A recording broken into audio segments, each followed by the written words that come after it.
Mahad तालुक्यापासून 20 kilometre अंतरावर असणारे सावित्री नदीच्या पायथ्याशी वसलेलं वराटी गाव, या वराटी गावामध्ये करोडीच्या जेटीचं काम करण्यात आलं होतं। मात्र 4 वेळा या जेटीला तडे गेल्यानं अक्षरशः जो मासेमारी करणारा आहेत, या मासेमारी करण्याचा अक्षर हाल झाले होते। ठेकेदारानं या ठिकाणी निकृष्ट दर्जाचं काम केलेलं आपल्याला पाहावयास मिळालं। अनेक वेळा आम्ही प्रसार माध्यमावरती या बातम्या देखील प्रसारित केल्या होत्या, मात्र ठेकेदारानं याकडे देखील दुर्लक्ष केलं। त्याचबरोबर असणारा जो अंतर्गत रस्ता आहे, या अंतर्गत रस्ता देखील 6 महिन्यात उखडला। काँक्रिटीकरण या ठिकाणी करण्यात आलं होतं, मात्र हा पहिल्याच पावसाचा रस्ता वाहून गेल्यानं अक्षरशः ये जा करणाऱ्या जे वाहन चालक आहेत यांना या ठिकाणी तारेवरची कसरत करावी लागत होती। आता जिल्हा परिषद आणि पंचायत समितीच्या निवडणुकीचा बिगुल वाजलेला आहे, त्याबरोबर प्रचाराचा देखील वेग वाढलाय।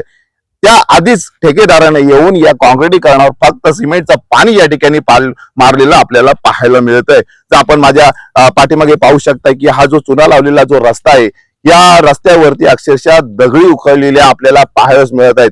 त्यामुळे वाहन चालकांना आता तारेवरची पुन्हा एकदा कसरत करावी लागते। अशा या ठेकेदार निकृष्ट दर्जाचे काम का करतोय, असं देखील प्रश्न चिन्ह आता या जनतेसमोर आलेला आहे।